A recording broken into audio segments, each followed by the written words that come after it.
मित्रांनो, मी अक्षय विलास भुजबळ आपले पुन्हा एकदा सहर्ष स्वागत करत आहे आपला चॅनल मायबाप सह्याद्री।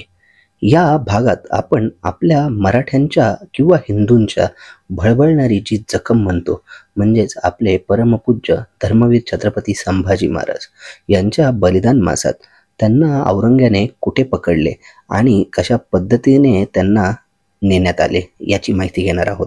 तर त्यातीलच हा आपला पहिला भाग म्हणजे आपण धर्मवीरगड याची माहिती घेणार आहोत।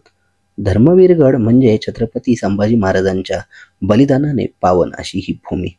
आज या धर्मवीरगडाला खूप लोक भेट देतात, परंतु त्याचा नक्की इतिहास काय आहे हे आज आपण जाणून घेऊयात। संपूर्ण व्हिडिओ पाहायला विसरू नका।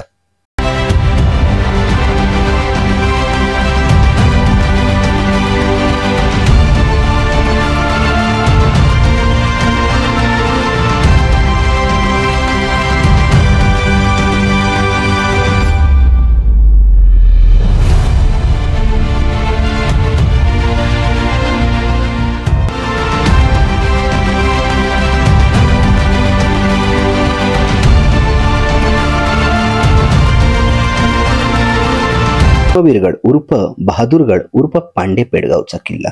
या किल्ल्याला भेट द्यायला आपल्याला पुण्याहून दौंड मार्गे पांडे पेडगावात डायरेक्टली जाता येते। हा भुईकोट किल्ला असल्याने सर्व आबालवृद्ध येथे जाऊ शकतात। डायरेक्टली हा गावाच्याच परिसरात हा किल्ला असल्याने किंबहुना संपूर्ण गाव या किल्ल्याच्या परिसरात आहे असं आपण म्हणू शकतो। त्यामुळे येथे बाईक, कार सगळ्या गोष्टी जाऊ शकतात आणि अतिशय प्राचीन मंदिरं तसंच येथे असणारा इतिहास आणि मागे असणारं भीमा नदीचं एक प्रमुख खोरं आपण या गडभेटीत पाहू शकतो।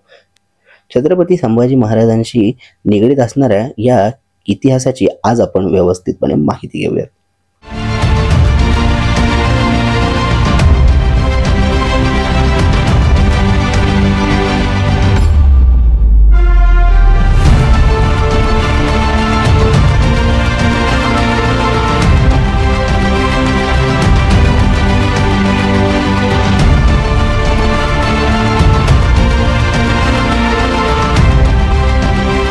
अकराव्या शतकात मेहमूद गझनीने सुजलाम सुफलाम आणि सर्व गुण संपन्न असणाऱ्या या भारतभूमीवर परकीय पहिले आक्रमण केले आणि यानंतर 600 वर्ष या भारतभूमीने फक्त अत्याचार आणि अन्याय सहन केला।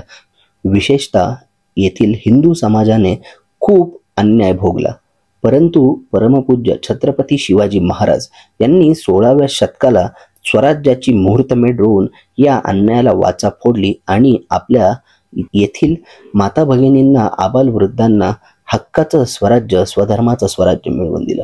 छत्रपती शिवरायांच्या निधनानंतर औरंगजेब हा सर्व शक्तीनिशी दक्षिणेत उतरला, परंतु शिवरायांच्या छाव्याने अर्थातच धर्मवीर छत्रपती संभाजी महाराजांनी एका वेळेस 9 बलाढ्य शायांशी लढाई देऊन हे स्वराज्य अबाधित राखण्याचं काम केलं।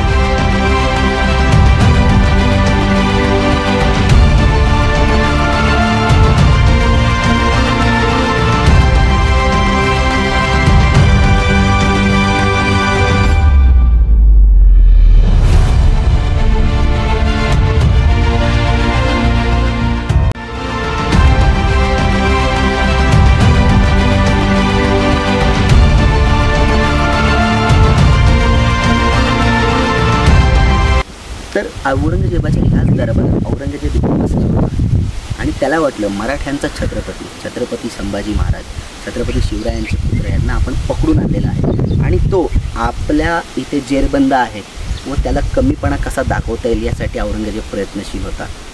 पण संभाजी महाराजांनी औरंगजेबाला पाहताच ते त्यांचे प्रिय मित्र कवी कलुषा यांना म्हणाले, कविराज तुम्हाला काय सुचते आहे का इथे या प्रसंगावरून? या प्रसंगाला पाहून कविराज म्हणतात कसे, यावन रावण की सभा शंभू बंध्यो बजरंग लहुलसत सिंदूर सम खूब खेल्यो रणरंग।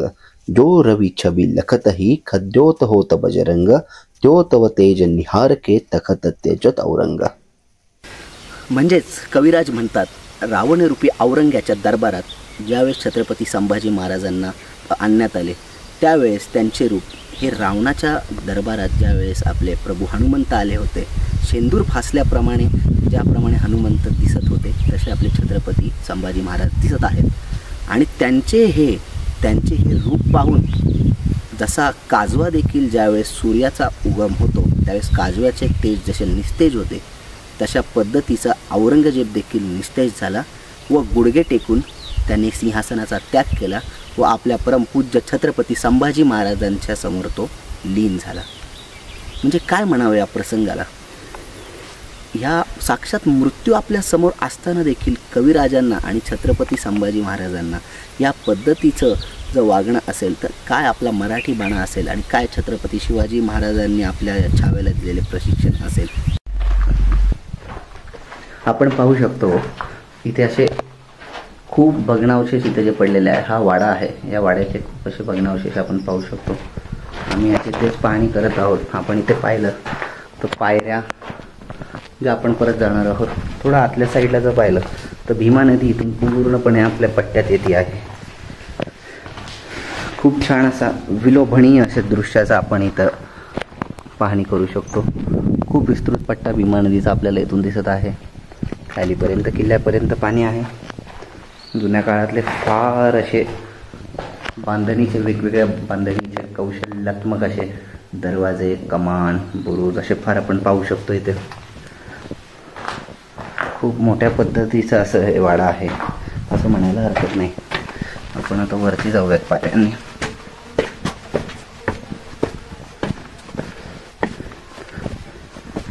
वाड्याच्या वरतून येऊन हे भग्न असलेल्या अवशेषांना आपण पाहू शकतो. पलीकडेच आपल्याला पुरातन असं एक मंदिर दिसत आहे जिथे की आपण जाणार आहोत.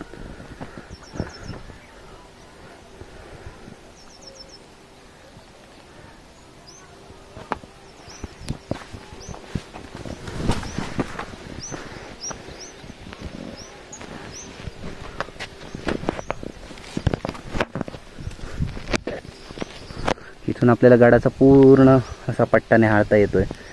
संपूर्ण तटबंदी आपल्याला इथे दिसू शकते, ज्याच्यावर आता बरंचसं गवताचं रान आणि अभिमानानं मानानं फडकणारा आपला भगवा इथे आपल्याला चहू बाजूला दिसू शकतो.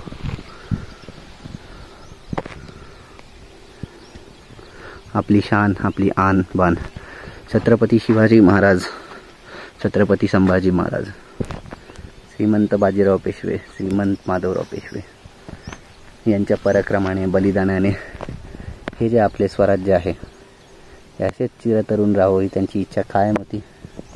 आज या किल्ल्यांच्या भग्न स्वरूपाने का होईना त्यांच्या आठवणी ताज्या करायला खूप छान आपल्याला वाटत आहे. धर्मवीरगड म्हणजे तत्कालीन बहादूरगड हा किल्ला पेडगाव या गावात असल्याने याला पेडगावचा किल्ला देखील संबोधले जाते. मुघल साम्राज्याच्या काळात पेडगाव हे मुघल सैन्याचे मुख्य ठिकाण होते. छत्रपती संभाजी महाराजांवर झालेला अनन्वित अत्याचार सोडला तर गडावर अजून एक देखील इतिहास आहे की छत्रपती शिवरायांच्या राज्याभिषेकानंतर औरंगजेबाचा दूध भाऊ बहादूर खान कोकलताश या सैन्याला येथे फसवून येथे त्यांना गनिमी कावा. तर या पेडगावच्या मोहिमेमध्ये आपण या मुघलांना फसवलं होतं. त्यामुळं पेडगावचे शहाणे हे मुघलांच्या बाबतीतली म्हण प्रचलित झाली. आजही आणि पुढे येणार कित्येक शतकात देखील ही म्हण प्रचलितच राहील.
तर आपण आता संभाजी महाराजांच्या शौर्यस्तंभाच्या बाहेर आलेलो आहोत आणि जो प्रमुख दरवाजा आहे त्याच्या उजव्या हाताला, म्हणजे जर आपण त्याच्या समोर उभं राहिलं असता उजव्या हाताला जर पाहिलं तर 7 मजली इमारत व टेहळणी बुरुजाकडे आपण जात आहोत. तर हे जो टेहळणी बुरुज किंवा 7 मजली इमारत आहे ती इतिहास काळात, या गडाच्या राबत्याच्या काळात 7 मजल्याची ही इमारत होती व नंतर कोसळून एकाच वेळेस कोसळल्यामुळे किंवा कोसळून हा ढिगारा त्याचं रूपांतर झालेलं आहे आणि टेहळणी बुरुज देखील इथून आहे. गडाचा विहंगम नजारा किंवा गडावरची सगळ्यात उंच वास्तू म्हणून आपण याच्याकडे पाहू शकतो. तर चला तर मग आपण हे वरती जाऊयात.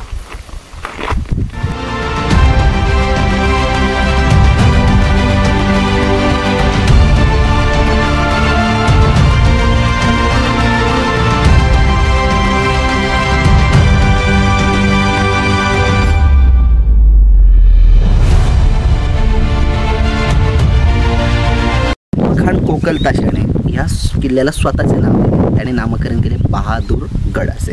तर जास्त करून ह्या किल्ल्याला बहादूरगड म्हणूनच ओळखले जाते. आणि हल्लीच तात्याराव कराडकर यांच्या पुढाकाराने 2008 साली या किल्ल्याचे नामांतर केले धर्मवीरगड. त्याचा इतिहास आपण जाणतोच की छत्रपती संभाजी महाराजांना इथे जे अनन्वित अत्याचार केले त्याच्या स्मरणार्थ म्हणून या किल्ल्याचे नाव धर्मवीर छत्रपती संभाजी महाराजांच्या स्मरणार्थ या किल्ल्याचं नाव धर्मवीरगड असे ठेवण्यात आलेले आहे. तर या किल्ल्याची विविधता जर आपण पाहिले तर हे मागे जे दिसतंय ही सरस्वती नदी जी वाहून येते आणि तिकडे भीमा नदी. तर ह्या भीमा नदी आणि सरस्वती नदीच्या या संगमावर हा किल्ला जास्त वसलेला आपल्याला दिसू शकतो.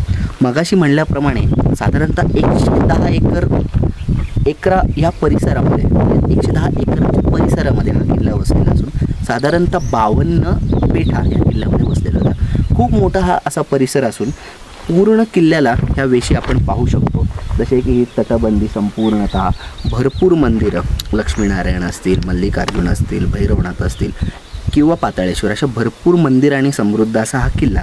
ज्यावेळेस एखादा दुर्ग भटका हा किल्ला पाहायला येतो तर तो ह्याच्या प्रेमात आणि ह्याच्या स्थापत्यशैलीच्या प्रेमात 100% पडतो आणि आपण कुठेतरी हा किल्ला एक मनात साठवून आपल्या घरी जातो.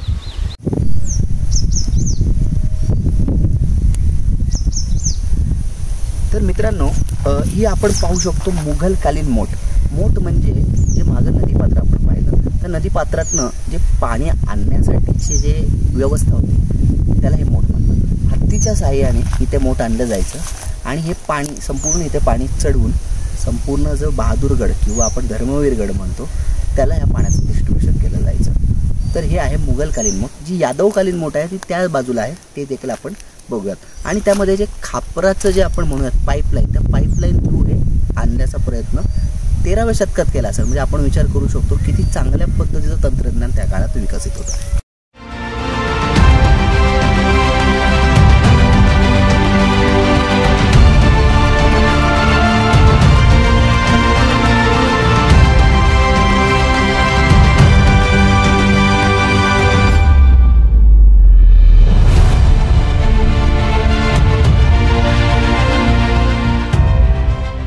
तरी मागील जी मुघलकालीन मोठ आहे तशीच अजून एक मोठ मुघलकालीन मोठ दुसरी ही देखील आपण इथून पाहू शकतो. त्याचाही उपयोग आपण मागाशी म्हणल्याप्रमाणे निश्चितच गडाचा घेर मोठा आहे. एवढा एकर परिसरात 110 एकर परिसरात हा किल्ला पसरलेला आहे.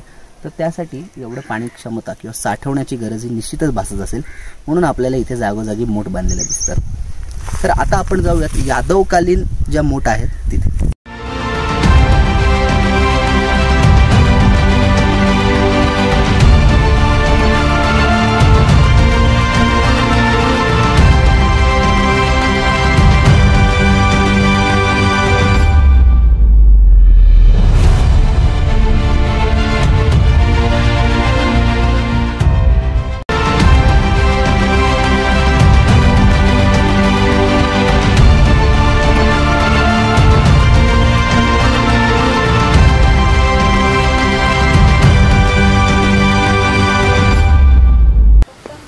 तर आता आपण आलेलो आहोत बहादूरगडाची ओळख म्हणून किंवा बहादूरगडावरती सगळ्यात सुस्थितीत असलेली वास्तू या दोन्ही, म्हणजे माझ्या मागे आहे तो पाताळेश्वर आणि ह्याच्या करेक्ट समोर आहे ते लक्ष्मीनारायण मंदिर.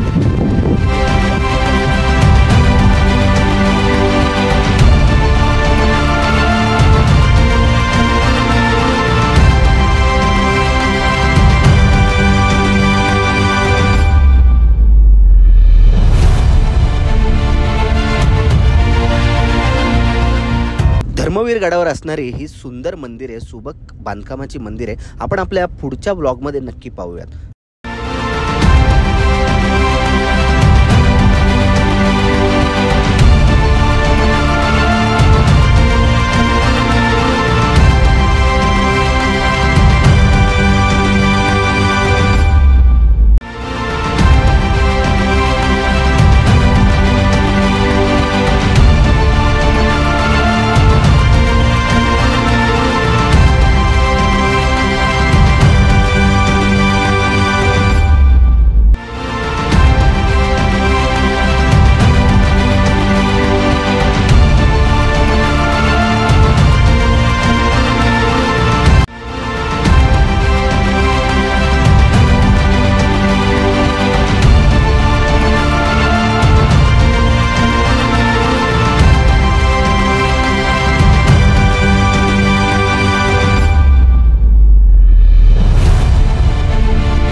भलेही संभाजी महाराजांना येथे प्राणार्पण करावे लागले, परंतु येत्या काहीच वर्षात मराठ्यांनी औरंगजेबाच्या याच मुघलांचे जीवन सळो की पळो करून सोडले.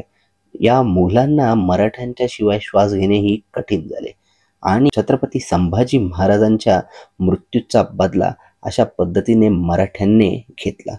ज्यावेळेस महाराजांना मारण्यात आले त्यावेळेस एक एक गवताचे पाते हे भाल्याच्या पात्या इतकेच प्रखर झाले.